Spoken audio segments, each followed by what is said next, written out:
Hello, beautiful soul. I'm Dr. Laura, physician, mindset coach, and integrative energy practitioner. Welcome to Soul Medicine. Today, I want to talk to you about something that many women in midlife are awakening to: people pleasing. If you've ever found yourself saying yes when your body was screaming no, or feel responsible for keeping everyone else comfortable, you're not alone. I call myself a recovering people pleaser, and my healing journey began the moment I realized that my worth was never meant to be earned through self-sacrifice. I identified myself as the martyr of my family, and when I began to really tune in, I could feel that this pattern didn't start with me. It was ancestral. It lived in the nervous systems of the women who came before me. Women who carried impossible loads and never stopped to ask, what about me? They were the ones who kept the family running, who silenced their own pain so everyone else could feel safe. Their love was pure, but it was expressed through sacrifice. And that sacrifice, generation after generation, became the language of worthiness. Somewhere along the line, many of us inherited this silent agreement.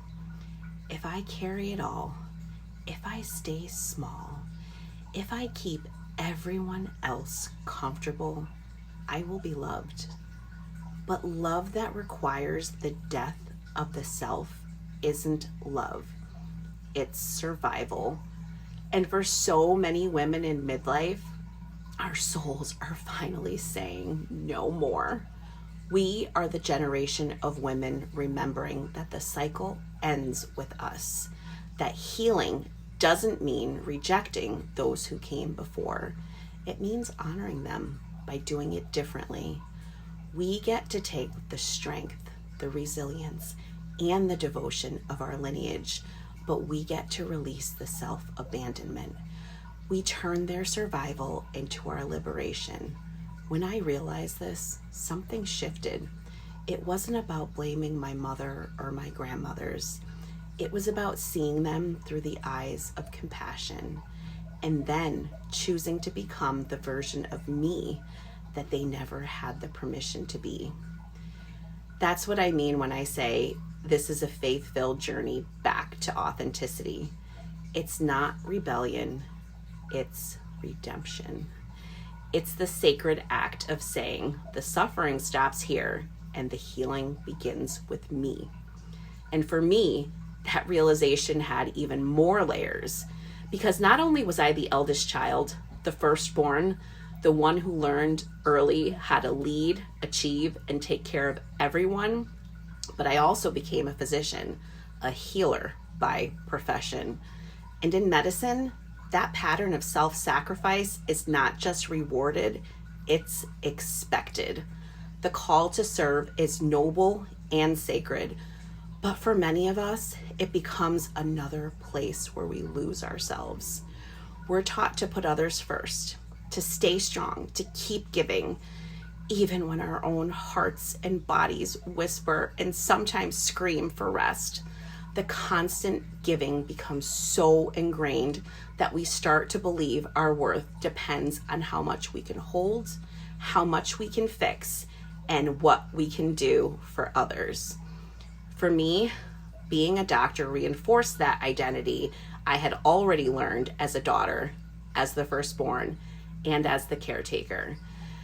And while service is the core of who I am, I had to learn that service without self-connection is depletion, not devotion. My healing required learning to care for myself with the same tenderness and urgency that I had always offered my patients, my family, and everyone around me. Only then can I show up as the whole, grounded, and authentic version of myself, not the version trying to earn her belonging through exhaustion. When I began to look closer, I realized that my people-pleasing wasn't a personality trait. It was a protective pattern. Somewhere along the way, my nervous system learned that peace meant keeping others happy. It was safer to be agreeable than to risk rejection. But here's the truth. What kept us safe as children often keeps us stuck as adults. Many women in midlife are awakening to this realization.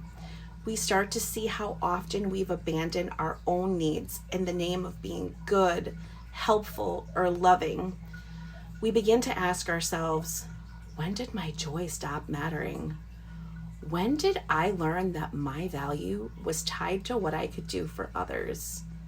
And that's where the healing begins, in the noticing. Because the moment you bring awareness to a pattern, you create space to rewrite the story. Healing the people pleaser doesn't mean swinging to the other extreme or shutting your heart off. It's about finding balance, learning to give from a full cup instead of an empty one. It's remembering that your no is sacred and that every time you honor it, you teach the world how to honor you too. Try this simple mantra when you catch yourself overgiving. It is safe for me to choose myself. Over time, this reprograms your nervous system. You stop seeking validation through service and begin finding peace through self-trust. Midlife is often painted as a crisis, but I see it as a spiritual initiation. It's the time when your soul starts whispering, "You've spent enough years being who the world needed. Now it's time to become who you were always intended to be." It's the unraveling of the masks, the shedding of old roles, and it can feel uncomfortable, but it's also deeply liberating, because beneath the people pleaser is a powerful, intuitive, compassionate woman who was never meant to disappear behind everyone else's needs. So if you find yourself in this season, take a deep breath. You are not behind. You are not broken. You are remembering your wholeness. Healing the people pleaser is really about coming home to yourself, reclaiming your truth, your energy, and your right to exist without overperforming for love. I'm Dr. Laura, and this is Soul Medicine, where science and spirit meet to help you rewrite your reality.